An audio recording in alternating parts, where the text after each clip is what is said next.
طيب جميل اوي. انا بس كان في هنا سبيس ناقصه فعدلتها. طيب جميل اوي. اولا عاش جدا ان انت وصلت المرحله دي. عايزين نعمل اكسبورتنج بقى للشغل الجميل ده. نعمل اكسبورتنج ازاي؟ نروح فايل، في كذا طريقه، انا هقول لك كل الطرق.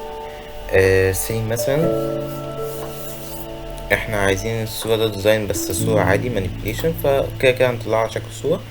فبنروح على اكسبورت، بعد كده اكسبورت از، هيطلع مربع كده لطيف.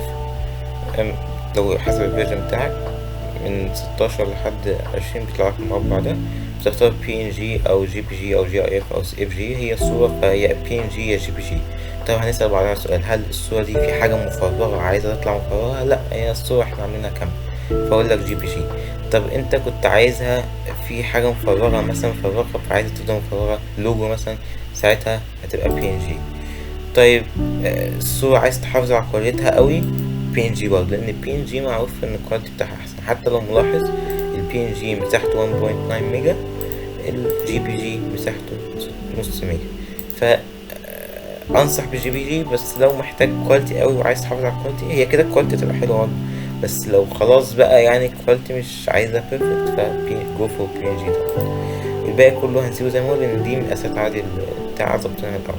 اكسبورت هيقول لك عايز تروح فين، هروح الديسكتوب بروجكت 1 سيف سميه، تطلع ك JPG. عاش مبروك، الصورة بتاعتنا جميلة جدا. طب سي مثلا انت عايز، مع ان هي مش هتطبع يعني، بس لو عايز تطبعها اول حاجة لازم تروح edit color settings تقريبا.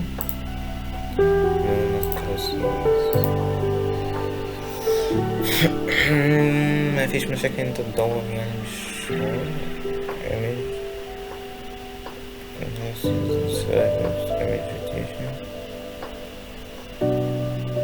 مود، ايوه مش مود، وتخليها CMYK عشان طبعا دي كانت ممكن تتعمل في اول بروجكت عادي. طبعا انت عارف لو هتبقى كنت تخليها CMYK، بس عادي مش مشاكل، جبناها من ايمج مود CMYK، ومش عيب ان انت تدور يعني، عادي من هو دور. المهم يعني، بس اهم حاجه تجيبها. RGB دي لا مش هتطبع، فاحنا كنا شغالين RGB. طب احنا لو عايزين تطبعها فلازم تحولها CMYK الاول، بعد كده تروح فايل، عندك حلين، يا تطلعها تاني صورة بس CMYK، يا اما تطلعها بقى PDF. بس PDF بيطلع لازم سيف از. طبعا دي مش شرط تجيلك، بس عشان ما تجيش تاني سيف از. وبتختار بدل PSD، لو فاكر في سيف از كنا بنسيب PSD، بس ما مش عايزين PSD، احنا عايزين PDF. فبتدور هنا على PDF، لان PDF مش موجودة في الاكسبورت، موجودة هنا بس. بتدور على PDF. انا عارف انتوا ممكن تكونوا لقيتوها بس انا مش لاقيها، اهي PDF.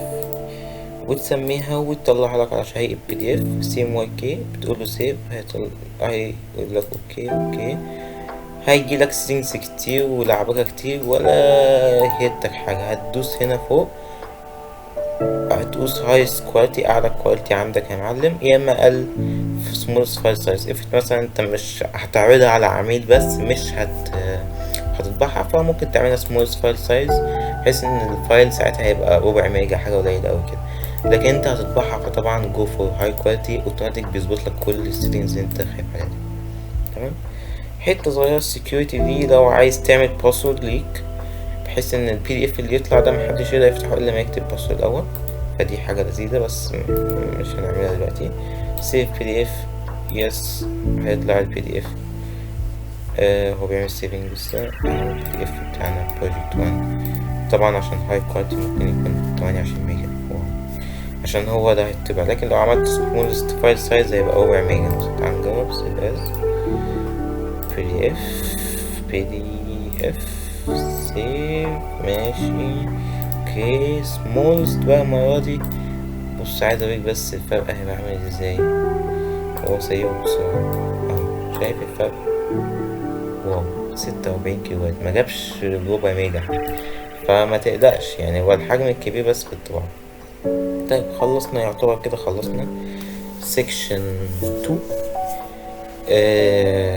let's go for the section 3. هنخش على section 3 الجزء التالت.